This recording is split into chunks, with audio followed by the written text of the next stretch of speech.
Just like anything in gardening, you follow the topography, you follow the light, you follow the situation you're in. You don't want to force yourself onto the place, but the opposite, you want to serve it in a way. And I've been gardening since I owned my first home in London, England in the 1990s. I realized gardening is the most incredible thing you can ever do, besides maybe having a family. And so I've been doing this for most of my life, really. Well, I come from a family of garden enthusiasts who take their garden and very seriously. So my parents had a garden that I now own in Austria that they built over decades in the 60s, 70s, 80s that really has influenced my gardening style. It's basically native plants that came from the woods, came from the fields. We found this lovely house in a lovely neighborhood here in Bixby, South Tulsa area. And the backyard was basically oak forest with English ivy, and that was it. And the garden was a forest, basically. And so I started taking this more seriously. When I started landscaping with Jane Fanning and bringing home plants from clients' rejects pretty much every night, I would come home at 6 or 7 at night with a trailer load full of plants that had to go in the ground. So that was sort of the bones. That was the beginning of this garden.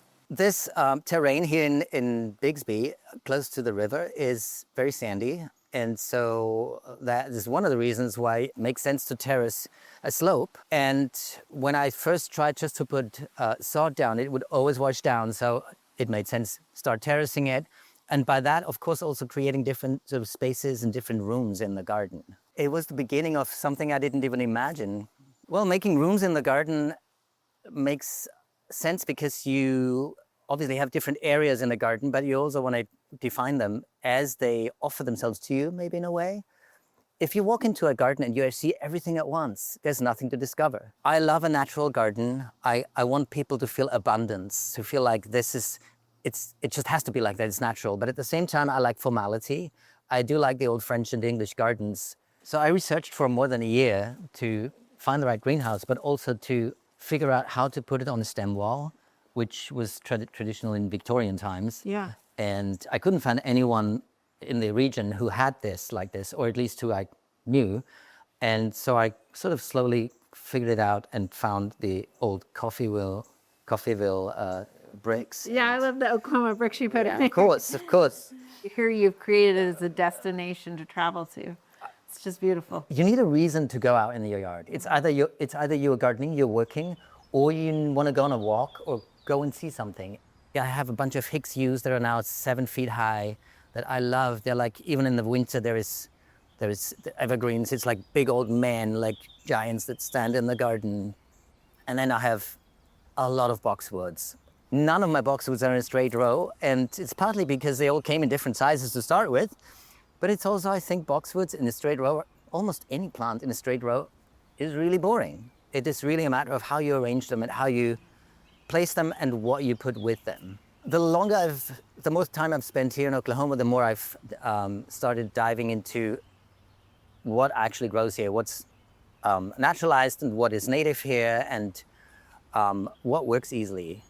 Everybody who has irrigation knows how difficult it is to get the irrigation right, and then the irrigation breaks again and so on. So I realized, let's try and find things that just want to be here.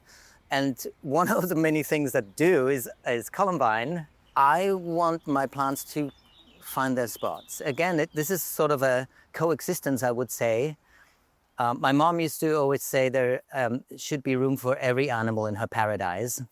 And I am trying to make my garden a space for people, for plants, and also for animals, because it is really, really important to have healthy ecosystems.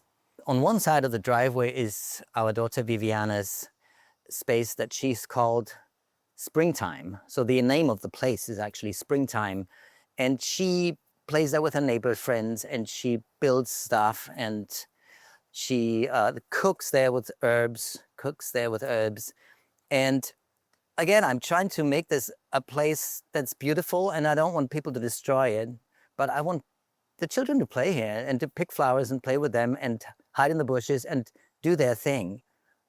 Because it's not just about beautiful, it's about building a relationship with a place. I want to inspire my friends and my clients and people that see my garden to garden. I want people to realize how beautiful it is and how you don't have to be rich to have a nice garden. It just takes patience and dedication. And I think that's really an important thing, because gardening is a hobby that anybody could pick up. And it's, for many people who do it, it's more than a hobby, it's a passion.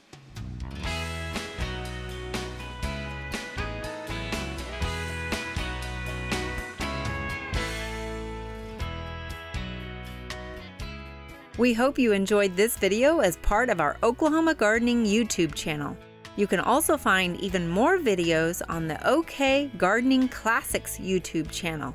And join us on social media for great gardening tips, photos, and discussion.